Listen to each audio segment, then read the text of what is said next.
성부와 성자와 성령의 이름으로 아멘. 은총이 가득하신 마리아님 기뻐하소서.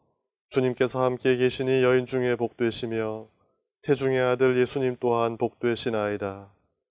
천주의 성모 마리아님, 이제와 저희 죽을 때에 저희 죄인을 위하여 빌어주소서. 아멘. 성부와 성자와 성령의 이름으로 아멘. 참 예수님, 성경 통독 40주간 길잡이 노트에 있는 정해진 계획표에 따라 잘 읽고 계십니까? 혹시 정말 너무 바빠서 아니면 갑자기 무슨 일이 생겨서 못 읽게 되는 날이 있더라도 포기하지 마시고 일단 그냥 남겨두고 넘어가셔도 됩니다. 하지만 이 시간이 더욱 풍요롭기 위해서는 조금씩 당겨 읽거나 또 미리 읽거나 아니면 이틀 분량을 하루에 읽더라도 이 주간은 넘기지 않기를 권해드립니다. 자, 그럼 지난 시간에 이어지는 탈출기의 내용을 한번 살펴보겠습니다.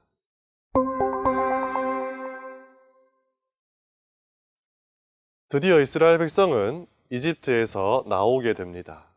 탈출기를 보면 아이들을 빼고 걸어서 행진하는 장정만도 60만 가량이나 되었다. 그 밖에도 많은 이국인들이 그들과 함께 올라가고 양과 소 등 수많은 가축대도 올라갔다라고 전해주는데요. 그냥 보내달라고 해도 보내주지 않던 사람들에게서 쫓겨 나옵니다. 이어서 마다들과 맛배의 봉헌, 누룩 없는 빵에 관한 세칙, 맛배의 봉헌 세칙 등 바스카 축제의 세부 규칙들이 나열됩니다. 이스라엘 백성이 이집트를 탈출할 때 상식적으로 이해가 되지 않는 부분 가운데 하나는 바로 이 대목입니다. 하느님께서는 필리스티아인들의 땅을 지나는 길이 가장 가까운데도 그들은 그곳으로 인도하지 않으셨다.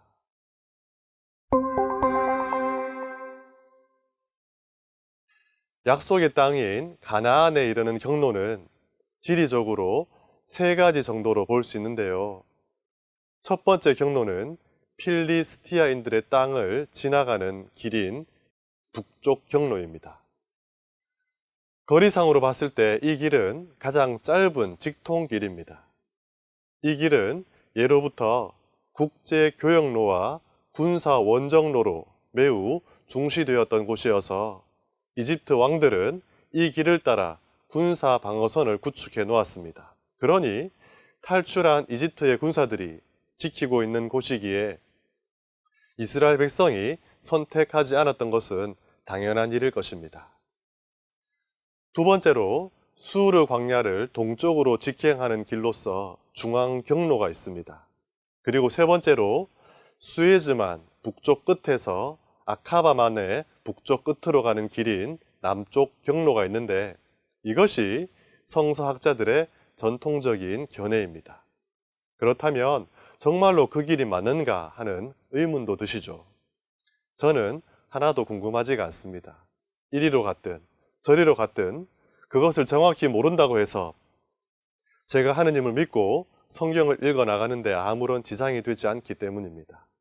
다만 왜 하느님께서는 가장 먼 길을 택하셨을까 하는 것이 조금 궁금하긴 합니다.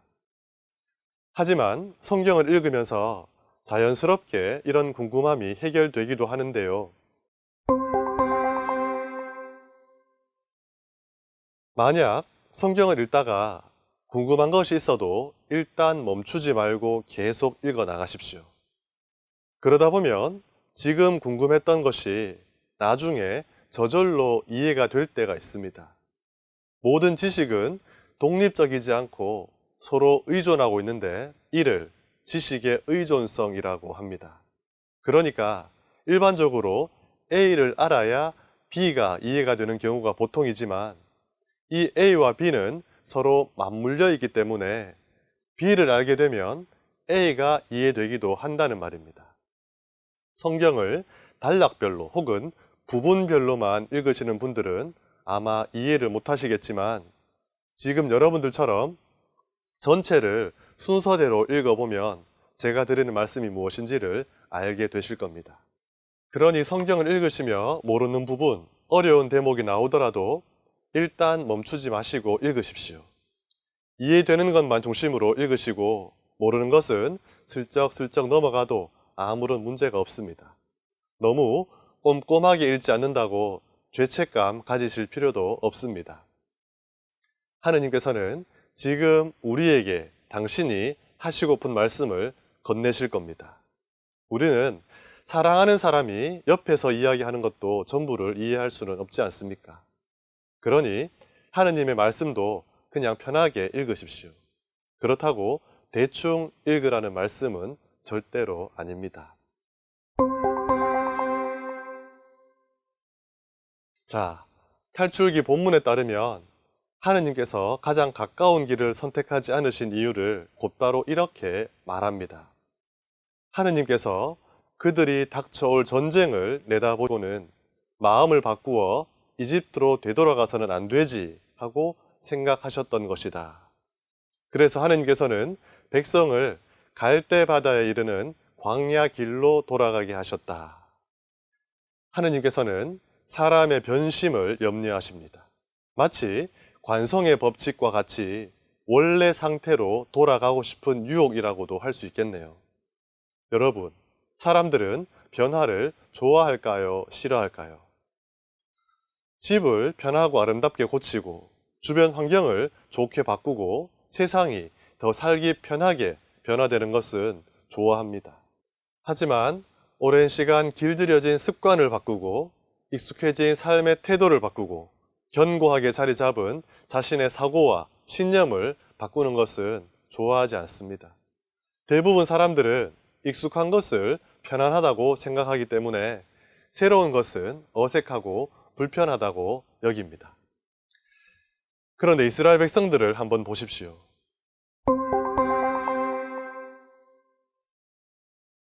430년간 이집트에서 살았고 노예로 살았습니다. 주는 음식만 먹고 시키는 일만 했습니다. 그리고 파라오를 임금으로 섬겼습니다. 이런 수동적이고 소극적인 삶이 대를 이어 전달되었고 아마도 그들은 이를 당연하게 받아들이며 그 안에서 익숙하고 편안함을 맛보았을 겁니다. 하지만 이제는 파라오를 주인으로 섬기는 것이 아니라 하느님을 주님으로 섬기는 백성이 되어야 했습니다. 모든 삶의 중심이 하느님으로 바뀌기 위해서는 그동안 삶을 지배했던 모든 것으로부터 벗어나야 할 충분한 시간이 필요했었습니다. 실제로 이스라엘 백성은 광야에서 수시로 옛 시절을 그리워하며 돌아가고 싶다, 그때가 좋았다 외칩니다. 더군다나 가나안 땅으로 가는 광야의 여정은 수많은 위험이 도사리고 있었을 텐데 이스라엘 백성은 지금까지 노예로 살았기에 한 번도 주체적이고 자발적으로 어떤 위험에 맞서지 않았던 오합지졸의 무리였기에 두려움을 이기지 못하고 다시 돌아가고 싶어졌을 겁니다. 이렇게 노예로서의 근성을 버리지 못하고 주어진 자유보다 육체적인 갈증과 허기라는 본능에 대한 집착이 끊이지 않았습니다. 이런 이스라엘 백성에게 노예의 물을 빼기 위해 하느님께서는 가장 가까운 길로 인도하지 않으셨던 겁니다. 서서히 옛삶을 버리고 새로운 백성, 하느님의 백성으로 거듭나기 위해 단련과 훈육의 시간을 허락하신 거죠. 이리하여 길고 긴 광야의 여정이 시작됩니다. 하지만 이 긴 여정을 혼자의 힘으로 해결해 나가도록 멀리서 지켜만 보고 계신 하느님은 아니시죠. 마치 에덴 동산에서 쫓겨나는 아담과 하와에게 가죽 옷을 손수지어 입혀주시고 낯선 땅으로 쫓겨가는 가인에게 표를 해 지켜주셨던 것처럼, 그리고 모세의 손에 지팡이를 들려주시고 아론을 보내주셨던 것처럼 이스라엘 백성에게도 당신의 현존과 보호와 이끄심을 보고 느낄 수 있는 표징을 주십니다. 13장 21절에서 22절의 말씀입니다. 주님께서는 그들이 밤낮으로 행진할 수 있도록 그들 앞에 서서 가시며 낮에는 구름 기둥 속에서 길을 인도하시고 밤에는 불 기둥 속에서 그들을 비추어 주셨다. 낮에는 구름 기둥이 밤에는 불 기둥이 백성 앞을 떠나지 않았다.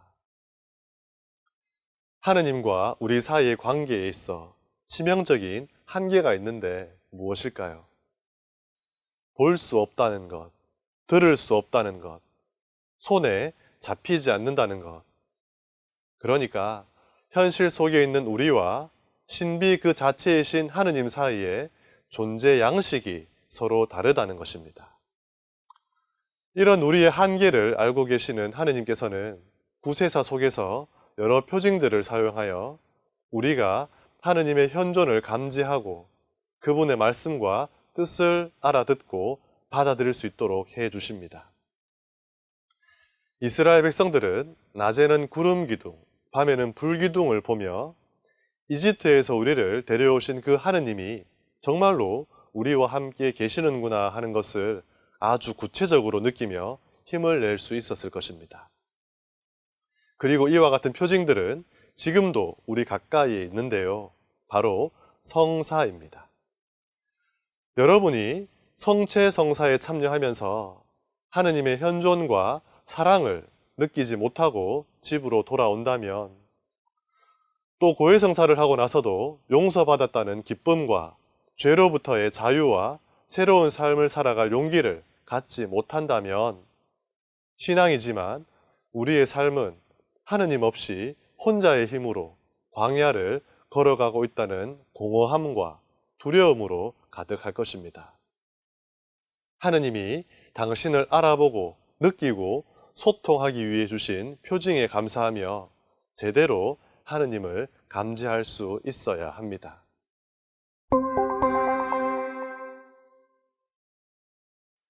자, 그런데 제발 나가달라며 쫓아냈던 파라오와 그의 신하들이 이렇게 말합니다. 우리를 섬기던 이스라엘을 내보내다니 우리가 무슨 짓을 하였는가? 그러면서 탈출한 이스라엘 백성들을 잡기 위해 병거 600대에 이르는 정예 부대를 보냈는데요. 그 이유는 무엇이었을까요? 이 백성에 대한 마음이 달라져라고 합니다. 이것이 바로 사람의 마음입니다. 10번째 재앙 앞에 자식을 잃은 슬픔과 하느님에 대한 두려움으로 하느님의 백성이라고 인정했던 태도를 순식간에 바꾸어 하느님이 아닌 우리를 섬기던 이스라엘이라고 하며 잡으러 가게 된 이유는 바로 마음이 달라졌기 때문이라고 합니다. 사람의 마음이 달라지는 것, 즉 변심이 이렇게 무섭습니다. 사랑하던 사람에 대한 마음이 달라지면 배반에 따른 실련의 아픔이 있고 우정이 깊었던 친구에 대한 마음이 달라지면 배신에 대한 상처가 따르며 하느님에 대한 마음이 달라져 배교나 냉담을 하면 영원한 생명으로부터 멀어지는 심판이 따릅니다. 이렇게 무서운 것이 마음이 달라지는 변심입니다. 하지만 이처럼 쉽게 바꿀 수 있는 것이 사람의 마음이라면 이왕이면 좋은 쪽으로 바꾸면서 살면 어떨까요? 미워했던 사람에 대한 마음이 달라져 사랑하게 되었다. 하고 싶은 것만 하던 마음이 달라져 해야 할 것을 먼저 하게 되었다. 얼마나 멋있습니까? 이렇게 같은 변심이지만 부정적인 것은 배반, 배신이라고 하고 긍정적인 것은 회심, 회개라고 합니다. 하루에도 몇 번이나 바뀔 수 있는 우리의 마음. 여러분은 어느 쪽으로 더 자주 바꾸면서 살고 계신가요? 파라오의 병거가 쫓아오는 것을 보고 이스라엘은 두려움에 떨며 불평을 하지만 하느님께서는 마른 땅을 걸어 바다를 건너게 하셨습니다. 이 놀라운 체험을 통해 이스라엘 백성은 하느님이 어떤 분이신지 깊게 알게 됩니다. 이를 탈출기에서는 이렇게 전합니다. 이렇게 이스라엘은 주님께서 이집트인들에게 행하신 큰 권능을 보았다. 그리하여 백성은 주님을 경외하고 주님과 그분의 종 모세를 믿게 되었다. 이것이 바로 이스라엘 백성에게 하느님을 확실히 알린 체험, 즉 원체험입니다. 이런 파스카 체험으로 모세와 이스라엘 백성은 신이 나서 찬미의 노래를 부릅니다. 하지만 이런 찬양과 감사의 마음이 며칠이나 갔을까요? 작심삼일이라는 말이 그냥 나온 말이 아닙니다. 광야에서 사흘 동안을 걸었는데도 그들은 물을 찾지 못합니다. 이제부터 광야의 여정 안에서 인간의 기본적 욕구와 관련된 세 가지 시련이 등장합니다. 맨 먼저 목마름의 시련을 겪게 되는데요. 15장에서 마라의 쓴물을 단물로 바꾸어 먹을 수 있게 해주는 이야기와 17장에서 마사와 무리바에서 마실 물이 없을 때 바위에서 물이 터져 나오게 하는 이야기입니다. 목마름, 갈증, 인간의 가장 기본적인 욕구 가운데 하나죠. 그런데 같은 갈증에 대한 시련이지만 두 이야기 안에서 다른 점을 발견할 수 있습니다. 마라에서는 물이 있기는 하였지만 써서 먹을 수 없었고 마사와 무리바에서는 물이 아예 없었습니다. 그리고 마라에서는 백성들이 그냥 불평을 하였지만 마사와 무리바에서 백성들은 모세와 시비를 합니다. 또 처음에는 그냥 나뭇가지 하나로 물을 먹을 수 있게 하지만 두 번째는 모세가 자신의 지팡이를 사용합니다. 여기서 뭔가 느껴지는 게 없습니까? 시련의 깊이가 점점 깊어진다는 겁니다. 또 그에 따른 백성들의 불평의 정도도 더 심해집니다. 그러니까 모세의 해결 방법도 더 디테일해지는 것을 볼 수 있습니다. 시련이 깊어질수록 백성들의 불평과 불신이 커졌다는 것을 생각해 봐야 합니다. 불신은 불평을 낳고 믿음은 감사를 낳는다고 합니다. 광야에서 두 번째 시련은 굶주림의 시련, 즉 허기짐입니다. 갈증을 느낄 때와 마찬가지로 백성들은 모세와 아론에게 불평을 했고 주님께서는 아침에는 만나를 양식으로 저녁에는 메추라기를 주셨습니다. 하지만 여기에는 조건이 따릅니다. 첫째, 저마다 그날 먹을 만큼만 거두어 드려라. 하느님의 은총을 매일 체험하라는 것입니다. 둘째, 먹고 남은 것을 아무도 아침까지 남겨두지 마라. 내일을 걱정하여 비축하지 마라. 필요한 것을 주시는 하느님을 온전히 신뢰하라는 겁니다. 셋째, 여섯째 날에 이틀분을 거두고 일회째 되는 날에는 쉬라. 이는 안식일에 대한 규정으로 하느님을 통해 얻게 된 자유를 충분히 누리라는 의미입니다. 일을 하지 않고도 먹을 수 있는 안식일에 오히려 더 큰 하느님의 돌보심을 체험할 수 있기 때문입니다. 그리고 마지막 시련은 바로 전쟁이었습니다. 아직 정치적, 행정적, 군사적 조직을 갖추지 못한 이스라엘 백성에게 다른 민족과의 전쟁은 크나큰 두려움이자 시련이었습니다. 여기서 등장하는 아말렉 족은 네겝 지방에 살던 부족으로 처음부터 이스라엘이 가나안 땅에 들어오는 것을 싫어하고 반대했던 무리로 나옵니다. 나중에 사무엘기에서 이들은 사울과 다윗 왕의 적으로 등장합니다. 이스라엘은 아직 아무런 조직적 형태를 갖추지 못했지만 여호수아가 뽑은 장정들은 아말렉 족과 싸우러 나갔고, 이 전쟁에서 모세가 지팡이를 높이 들고 있으면 우세하고 손을 내리면 열세했다고 합니다. 이 전쟁을 승리로 이끌어간 힘이 모세의 기도라는 의미는 뛰어난 전술과 무기가 아니라 하느님의 힘과 도우심으로 전쟁에 승리했다는 것을 가르쳐 주기 위해서입니다. 이스라엘 백성이 겪은 갈증, 허기짐, 전쟁과 같은 시련을 통해 우리가 봐야 할 또 한 가지는 바로 중재자라는 개념입니다. 백성들이 불평과 불만을 할 때마다 모세의 기도라는 필터를 통해 그들의 뜻이 하느님께 전달됩니다. 이런 중재자로서의 역할, 중재기도는 모세를 거쳐 아론과 사제직으로 이어지는데요. 신들은 신들끼리 어울린다라는 신관이 지배적이었던 당시에 이러한 중재 개념의 등장은 아주 획기적이었다고 할 수 있습니다. 우리 그리스도교에서는 이런 중재자 개념이 익숙한데요.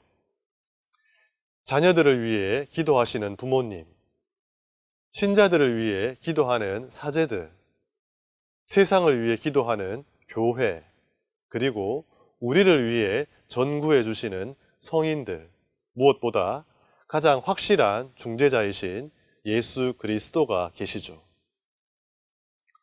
이런 모세의 중재적 역할을 통해 이스라엘은 시련 속에서도 하느님의 보호를 받으며 광야를 걸어 시나이 산에 도착합니다.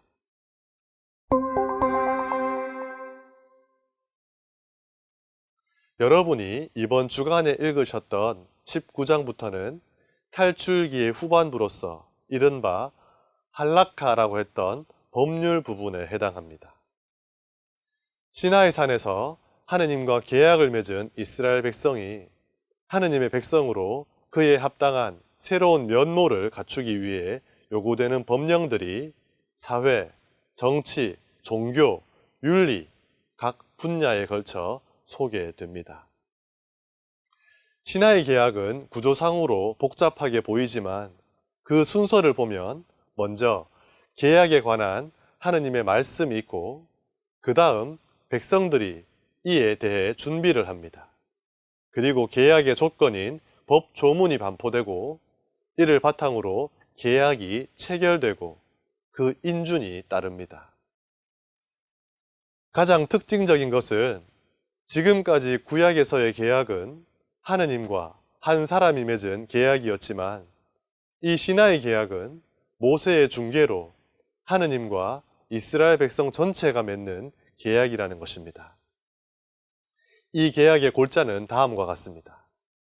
너희는 내가 이집트인들에게 무엇을 하고 어떻게 너희를 독수리 날개에 태워 나에게 데려왔는지 보았다. 이제 너희가 내 말을 듣고 내 계약을 지키면 너희는 모든 민족들 가운데에서 나의 소유가 될 것이다.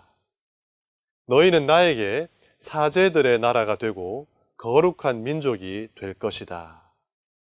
이 말씀에 계약의 핵심 내용이 들어 있습니다.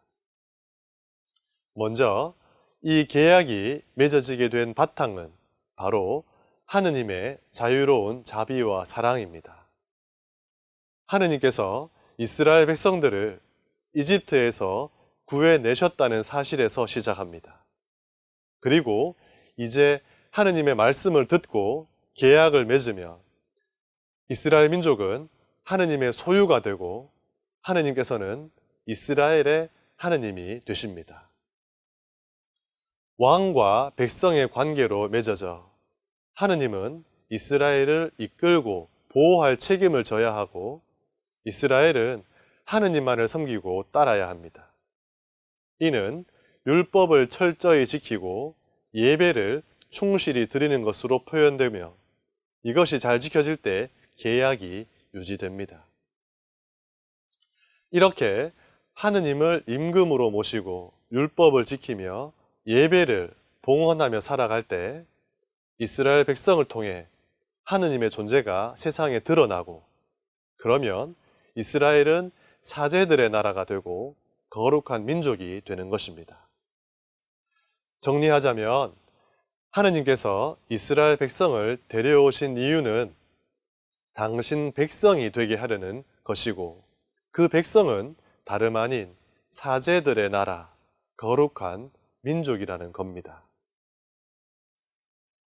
모세를 통해 하느님의 말씀을 들은 백성들은 계약 체결을 준비하고, 모세를 통해 십계명과 계약의 책에 적힌 법조문이 반포됩니다. 그리고 온 백성이 한 목소리로 주님께서 하신 모든 말씀을 실행하겠습니다 하고 대답함으로써 하느님과 이스라엘 백성 사이의 계약이 체결됩니다. 이제 온 세상 사람들 중에 율법을 지키는 사람은 하느님의 백성이고, 지키지 않으면 하느님의 백성이 아니라는 것이 드러납니다.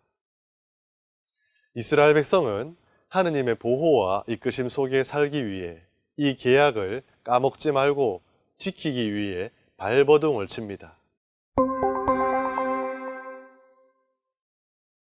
이스라엘아 들어라. 주 우리 하느님은 한 분이신 주님이시다. 너희는 마음을 다하고 목숨을 다하고 힘을 다하여 주 너희 하느님을 사랑해야 한다. 신명기 6장의 말씀을 적어 성구갑에 넣어 이마와 소매에 붙이고 다닙니다. 매년 과월절 축제에는 파스카 사건을 기억하고 초막절에는 광야 생활을 기억하며 명절을 지냅니다.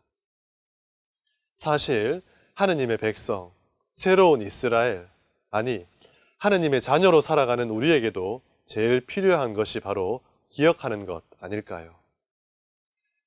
내가 세례를 받은 하느님의 자녀라는 것, 하느님과 이웃을 사랑하는 새로운 계명을 늘 지켜야 한다는 것, 세상의 창조주 아버지 하느님께서 나와 함께 하시며 지켜주고 계신다는 것을 까먹어서 문제될 때가 얼마나 많습니까?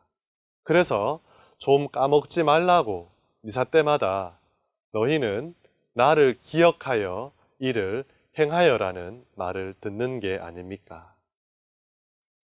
모세 오경을 시작하며 제가 구약 성경에서 제일 중요한 키워드가 뭐라고 했는지 기억나십니까? 바로 계약과 약속이라고 말씀을 드렸는데요. 이 계약을 위해 하느님께서 이루신 일들을 기, 승, 전, 결로 생각해 볼 수 있습니다. 기, 파스카라는 구원 사건으로 하느님이 어떤 분인지 알게 해주셨고, 승, 지금까지의 삶을 버리고 하느님을 믿고 의탁해야지만 살 수 있다는 광야를 체험시켜 주셨으며, 전, 계약이라는 방법으로 하느님과 당신 백성을 하나로 단단히 묶으시어, 결국에는 가나안 땅에 정착함으로써 아브라함에게 하신 약속이 성취되는 것입니다.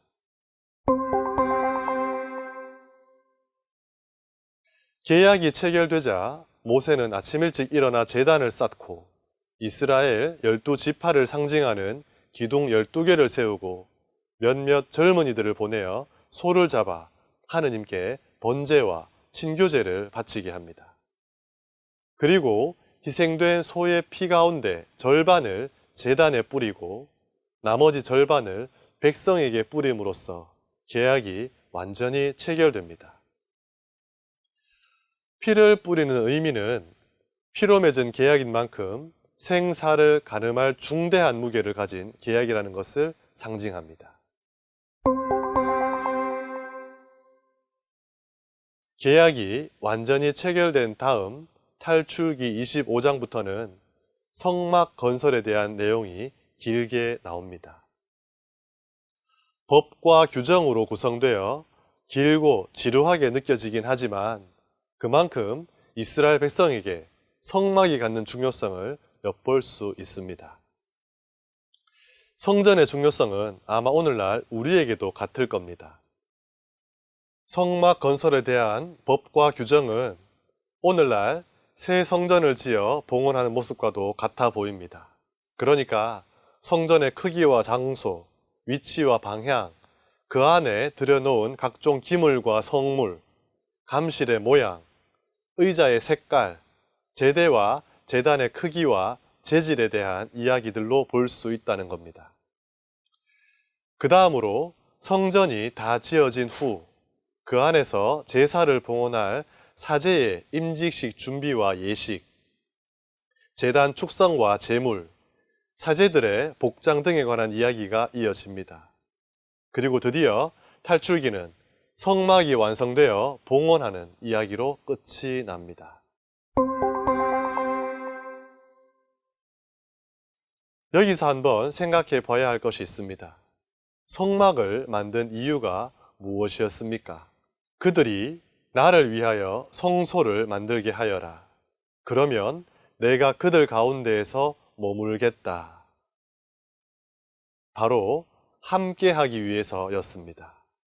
이 성막의 역할은 하느님께서 우리 가운데 머무르신다는 것에 대한 증거이고, 나아가 우리는 하느님과 함께 살아가는 백성이라는 표징이며, 이스라엘의 주권이 전적으로 하느님께 있음을 선포하는 기능을 가지고 있습니다. 다시 말해 하느님의 현존의 뚜렷한 징표, 하느님과의 만남이 이루어지는 공간이라는 겁니다. 이렇게 탈출기가 성막을 봉헌하며 끝나는 이유는 시나이 계약을 통해 하느님 백성이 된 이스라엘 백성이 앞으로 하느님과 함께 광야의 여정을 이어가며 모든 것이 하느님 중심으로, 하느님과 함께 하느님의 이끄심으로 더욱 체계적이며 전례적인 공동체로 거듭나게 될 것이라는 예고를 위해서입니다. 또 한 가지 유심히 살펴볼 것은 계약 체결 이후 성막과 사제에 관한 전례 지침이 나오는 중간에 금송아지 사건이 배치되어 있다는 점인데요. 이것은 계약을 체결한 직후 곧바로 그 계약을 위반했다는 이야기를 통해 인간의 나약함과 불충을 고발하며, 동시에 모세가 시나이산 위에서 하느님과 함께 머무르는 그 시각, 같은 산 아래에서 배반의 죄를 짓는 백성들을 대조시킴으로써 인간의 이중성에 대한 고발이기도 합니다. 탈출기라는 이 책이 다루고자 하는 중심 주제들은 궁지에 몰린 이스라엘에게 정치적 독립과 자유가 주어지는 탈출, 갈대바다가 갈라지면서 장엄하게 이루어진 통쾌하고도 신기한 승리가 아닙니다. 핵심 주제들을 세 가지로 볼 수 있는데요. 첫째, 탈출기는 족장 중심의 부족들의 공동체가 하느님 중심의 하나의 민족이 되었다는 하느님 백성의 형성과 정체성에 대한 이야기입니다. 그 안에 원체험이 있고 시나이 계약이 있는 겁니다. 둘째, 탈출기는 하느님에 대한 알매 여정을 기록한 것입니다. 하느님께서는 수차례 너희는 내가 주님임을 알아야 한다 라고 하시며 모세에게 당신의 이름을 알려주셨고, 여러 표징들과 기적들로 끊임없이 당신이 누구이신지를 알려주셨습니다. 그래서 지금까지 아브라함의 하느님, 이삭의 하느님, 야곱의 하느님, 즉 조상들의 하느님으로 알고 있던 분을 이제는 나의 하느님, 우리의 하느님으로 믿고 고백하게 됩니다. 끝으로 탈출기는 계약으로 하나가 된 하느님과 이스라엘 백성의 관계, 그리고 율법과 예배를 통해 그 계약이 충실히 지켜진다는 이야기로 이어지는 레위기, 민수기, 신명기를 연결시키며 모세오경을 하나로 묶어주는 역할을 합니다. 이렇게 해서 탈출기까지 끝이 났습니다.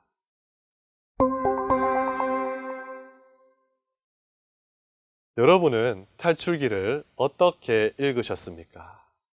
탈출기 후반부를 읽으며 저는 이 말씀이 참 좋았습니다. 온 백성이 한 목소리로 주님께서 하신 모든 말씀을 실행하겠습니다 하고 대답하였다. 비록 배반을 하고 계약을 어기긴 했지만 반드시 그리고 끝까지 지키겠다는 이스라엘 백성의 순수한 결심과 고백이 느껴졌기 때문입니다.